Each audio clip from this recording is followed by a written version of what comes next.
You're listening to The Sizzle on Iron Skillet Radio and Iron Skillet Television. You're going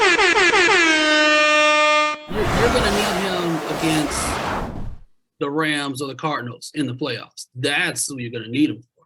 The Rams had your number. They're the only team that came up and smacked you in the mouth. So, and they had a good defensive package, a good enough offense to prevail in that game. Mm-hmm. What team did we just name out has anything close to that? Like I said, Bears, Colts, Saints, decent defense, not enough offense to go up against Brady. None. The only team that does is the Bills, but the Bills are on the other conference. So, okay, I can afford to drop a game against them. No big deal, no big thing. I don't want to, but hey, it is what it is. I'm not gonna sacrifice the whole thing, the whole shebang, just for a win that I'm already gonna be so far ahead in my division. I know I'm gonna get a spot in the playoffs. Right. By this time, we're not fighting for no spot in the playoffs. We know we're gonna make the playoffs because we know we're better than everybody in our division. Are we not? Are we not better than the Falcons? Right. We're not better than the Saints, and are we not better than the Panthers? We know we are. We're 4 or 5 games ahead of them. Even if that's all we get is our division, that's enough to get in the playoffs. Enough to give us one home game. Mm-hmm. Make sure that you follow us on Twitter, Facebook, and Instagram at Iron Skillet Sports. And remember to like, share, and subscribe to Iron Skillet Sports on YouTube at Iron Skillet Sports. We ain't got to worry about nothing else. And just as a recap, we're talking about Rob Gronkowski. We're talking about should he be placed back in your lineups? Can he go back in? And Rich Sizzle, you're saying not until week 10. Hey, listen, if the Buccaneers play him, then you play him. But if I'm a decision maker for the Buccaneers, I'm not playing him at least until week 10, which is after their bye. Mm-hmm. Because like I said, they play the Bears. Bears have a good defense. Bears have the ability to hit him in places where he could still be hurt. And you can mess around and lose him longer. Then after this game, you play the Saints. Again, carbon copy playmaking thing.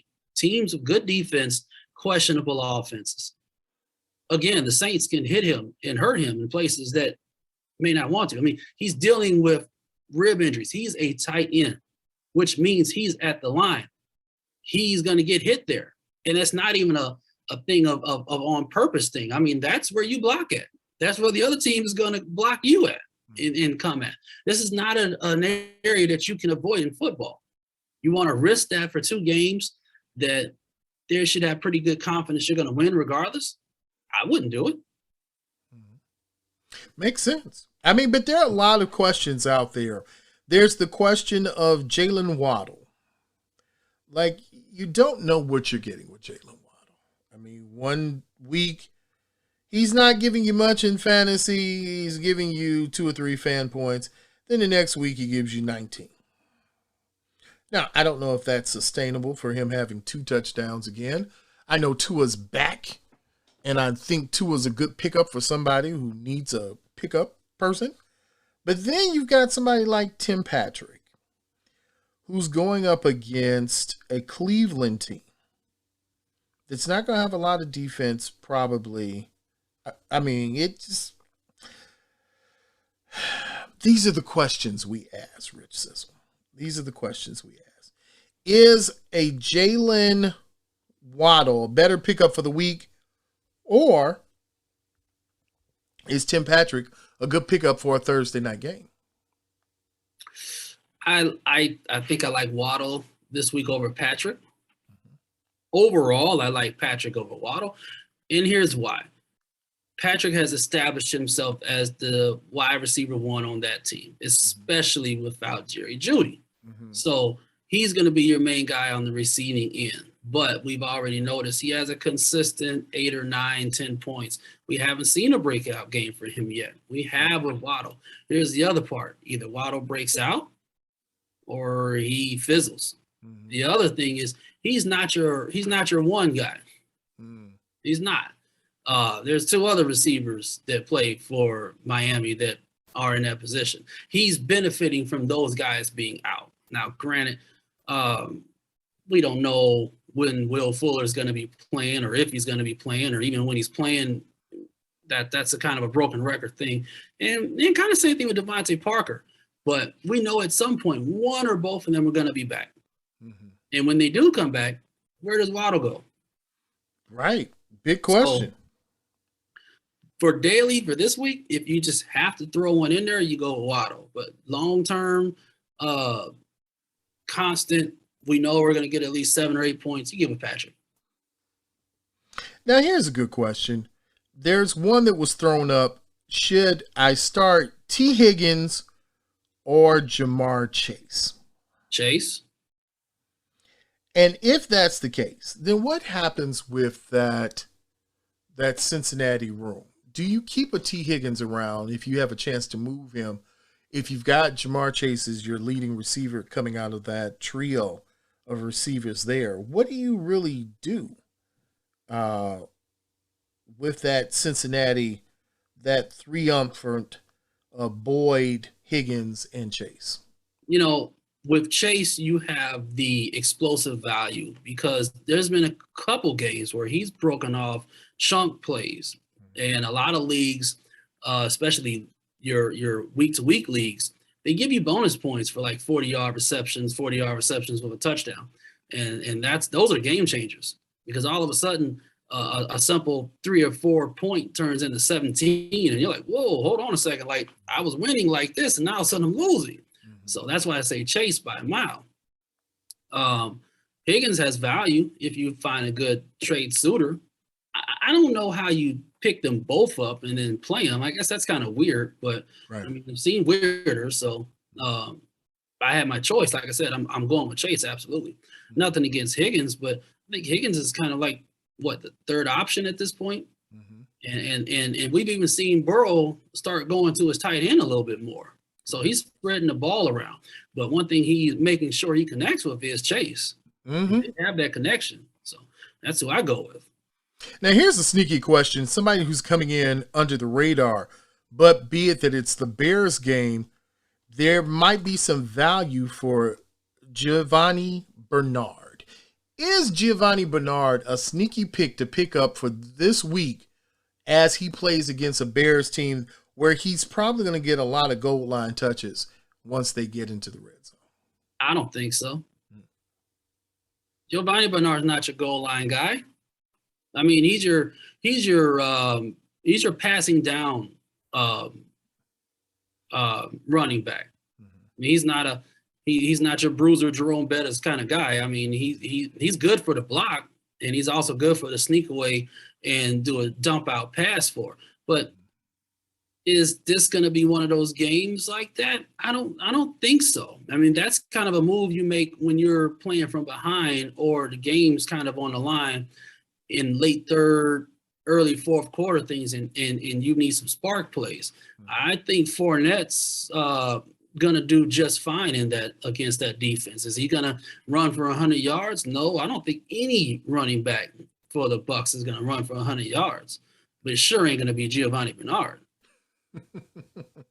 Yeah, and it's a lot of questions coming out of that Bears-Bucs game because you've got a lot of players, but you don't know what you're going to have, especially on the Bears side offensively. They still haven't gone the tight ends. You really don't know what to do with Allen Robinson. There's a presuming thought that maybe this is the time, if he's not giving you something, that you cut Allen Robinson. What do you think about keeping Allen Robinson versus cutting him at this point? I've seen him available in a lot of leagues where I didn't expect. And rightfully so, he's not producing, and you're not seeing a lot of trade suitors for him. So whatever value you can get out of him, if you can, go for it. I think betting on him in the long run to turn a productive season might be out of the equation. The only thing I can say goes in his favor is, like I said, there's a lot of games that I'm just questioning that the Bears are not going to make it out of real favorable. But when you're playing from behind and you have to throw, he's a good option to throw to. That's the only thing I can say that goes in Allen Robinson's favor. But right now, we haven't seen any kind of connection between him and Fields, and it looks like the Bears are going to stick with Fields. I think if Dalton was in there, we would have an idea that Dalton would definitely connect with him. Fields is still trying to feel, no pun intended, he's still trying to feel this whole, NFL thing out. Yep. We've been expecting him to do a lot more run options, a lot more in transitions, and he's just not finding the spacing. And he's not finding his groove like that. So, and quite honestly, I've been a little disappointed with Robinson in general because it seems like he just gives up on plays where he didn't before. So I don't know what's going on there. Yeah, it's a big question, but the bigger question when you relate it to Allen Robinson is how does he stack up when you go Allen Robinson versus Darnell Mooney? Mooney. When you're talking about Mooney, is Mooney the better option if you have a Bears receiver for your fantasy? Do you keep Mooney in or do you release both of them and say the heck with the Bears, period? Be gone, both of them. To be honest with you, I know there's got to be a better option somewhere in the field. I mean, even if you're in a league where it's 14 teams and you got 6 people on the bench, I'm sure there's still another option that you can go with other than the Bears receiver right now or a Bears tight end. They got to prove themselves right now. Mm-hmm. The Bears look like they're dedicated to the run right now. Mm-hmm. Even in a game where you lost by 10 points, your third string running back still got 19 carries or something like that. So that's, if you're a Bears fan, that's where your bread and butter is fantasy wise. It's through the running back equation. Anywhere else, nah, I wouldn't do it. Now earlier we talked about Gronkowski. We were talking about tight ends, and we're talking about Knox, who had gotten hurt with Buffalo, and it's kind of touch and go. But at this point, a new tight end suitor is coming to the arena, and that's Ricky Seals-Jones. And last week, we were warned that it could happen. He would have a breakout, and he did against Kansas City, giving you anywhere from whatever your league was from 14 to 18 points. So, Rich, are you on the Ricky Seals-Jones train now? Are you a believer that this is going to be consistent through the next maybe 2 weeks until it gets to the bye? Yeah, I am. Because, again, they're playing the Packers this week. They're presumably going to be playing behind. So the ball's got to get thrown somewhere. And he is a pretty big target. And he's got good hands. The only thing that scares me about Washington tight ends, I don't know what it is about tight ends. Washington must be a tight end water or something like that, but they all come up hurt. I mean, historically speaking, they've got some great name tight ends that do great for 1 or 2 weeks, and then they trip on a rock and they're out for the next 3 years or something like that. I mean, you didn't say 3 games. You said the next 3 years. What was that one guy's name they had? Jordan. Oh, yeah. God, it'll come to me in a minute. Yes. And Jordan was good for like a week. I want to call him Jordan Clark, but it's not Jordan Clark. Every year he gets drafted, and rightfully so. He's up there 2 or 3 tight end position. And like you said, the first 2 games, he's killing it. And then he gets hurt, stubs his toe, and then he's out for the rest of the year. And if I'm correct, it was something with Jordan Reed where he was coming in and he had some kind of injury and it lingered, and then it went into something else. Oh, I can't remember. Did Jordan Reed have to retire? I think he went to another team and tried to play and then got hurt again. Yeah, so, I mean. If I'm correct, I think he has onset CTE, if I'm right. I did. could be He had a lot wrong of about Jordan concussions. Reed. He had a lot of concussions in his history. Yeah, so he retired. Okay, so he retired in 2021 Yeah. from concussions. So yeah, you're Remember they right. brought in Vernon Davis to be his backup. Vernon Davis played a long time with San Francisco, didn't get hurt, then he gets hurt in Washington. That's what I'm saying. The guy they had now, I can't think of his name. Who was starting initially, and he was looking decent. Now he's hurt. Mm-hmm. I can't think of his name. The Redskins. Well, I'm sorry, I can't call them the Redskins. The team formerly known, if you want to pull it like that, but the Washington football team. I don't even think we've even really talked about that whole foolishness that's going on with them, because a team. I play like Game of Thrones. A team needs no name. Go out there, do your thing. They actually Jon Gruden has them to thank, really, because this is how this whole thing started.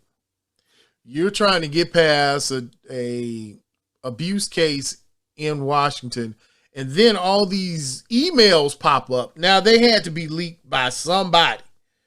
Somebody had to tell somebody that this stuff was in there. Like, man, have you seen this email?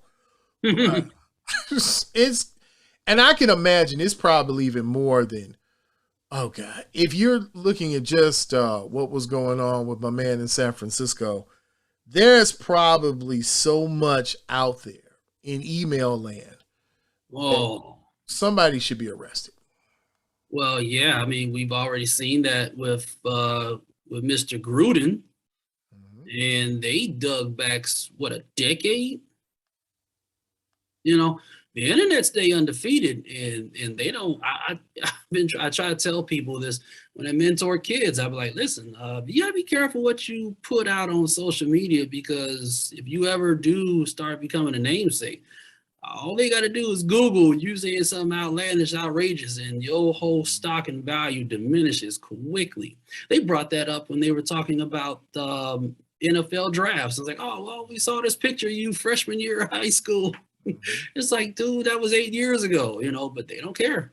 They'll bring it up and they'll exploit you for it. When you put the racial trope out and I hate these people because they smell like hot wings, and then you're like, I said that when I was in the 8th grade. Yeah, well, it doesn't matter. You're a racist. No matter. You have there's no once a racist, always a racist, and you have no way of changing your mind. They never watched American History X. No. Nope. Then these guys didn't go to jail and have to bunk up with them. Yeah. So never mind. You're a racist. And the thing we've learned today is that if you're a tight end in Washington, you will decease at some point in your career. Yeah, you're like there with an automatic flag of degenerative disc disease or something. Yes.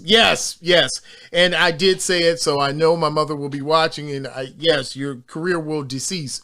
Not that you are deceased, just your career will decease at Washington. As their poor quarterback, Robert Griffin, is still trying to get back in the league. And really? Because I heard Cam Newton is trying to get back in the league too. Can't let it go.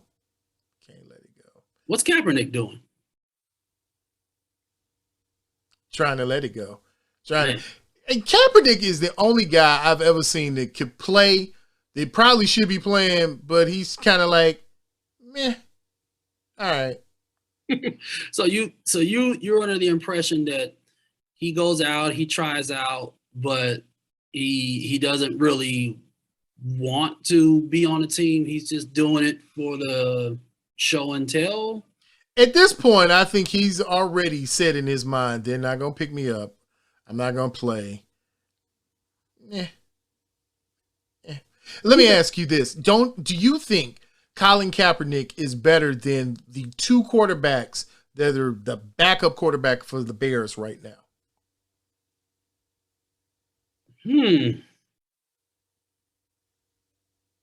That's a tough one because, Nick Foles has won a championship. Mm-hmm.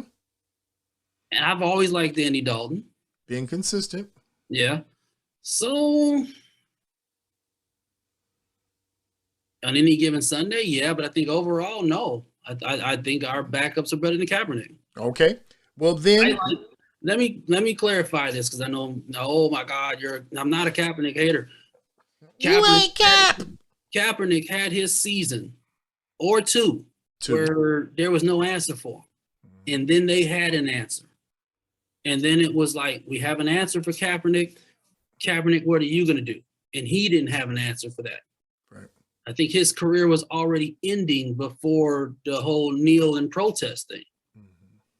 I'm not saying that had anything to do with it, great or not great. Like I said, there was talk in that season that Kaepernick wasn't even going to start because his performance was deteriorating and he was getting beat by a rookie. Mm-hmm. So, I mean, the only thing I can say that's not fair is we didn't get a chance to see if he could redeem himself, kind of like a Tannehill situation, because Tannehill was here, he went there, he went to Tennessee, and he redeemed himself. That was a good thing for Tannehill. Do we have that with Kaepernick? No, because he wasn't given that chance. I would say he should have been given a chance at some point to show himself's worth. Now, was he kind of aiming for the fences and going to teams that kind of knew he wasn't going to play with? Maybe. I mean, there's nothing wrong with trying to go to Miami and, hey, you guys need a quarterback? I'm still out there available. Let's see what we can do. Yeah, but he knew he wasn't better than Tua. But I know a place where he could be. Before Tua. Oh, yeah. God. Who was there before Tua? Exactly. You can't even, Cutler and Fitzpatrick. Fix Magic. Yes. Another Washington casualty. I don't know what it is about that Washington football team. You go there, you get murked. That is the new statement. Go to Washington to get murked. It's going to happen. Water. But I think Cap could have gone to Houston. He could have been a Texan. They have nothing. And their backup is another. I know that's a whole different show, but I'm beginning to think if you played for a team and their trainer punctured whatever part of your body part. I think there's a real case there. I mean, you don't do me a square one by just getting me another job. No. I think there's a suit there. No. You should be on that what was that comedian? Morgan something. The one that was in an accident. Tracy Morgan, when he got run over by Walmart. Yeah, you should be on that Tracy Morgan money at that point, I mean, because you're like you said, you're a starting NFL quarterback, and you got taken out by a needle, and not even a COVID needle, you should be set. You like I said, you should have Tracy Morgan settlement, Yeah, Tyrod Taylor probably should have a show on TBS now. The Last Football OG. That's what you would do. You would get me a football show, and then I'd be on all of the NFL morning shows, and But I still want my guaranteed NFL pension, and I still want about $70-80 million. Yeah, that seems about fair. I can live with it. Because he was legit starting and playing good before that. He was legit, and then Herbert came in, and then once Hebert came in. Yeah, but we wouldn't know who Herbert was unless that happened. There's a big question of conspiracy all through. Like I said, you can conspire all you want as long as you pay me. You know what? Between that and was the doctor really Tupac that did it? Oh, here you go. See, we got to go right now, but if Tupac's out there giving shots, you better be careful. True that. Might give you that Tyrod Taylor. That's when we hit you in your organ, and then you can't play again. All right, I got to go.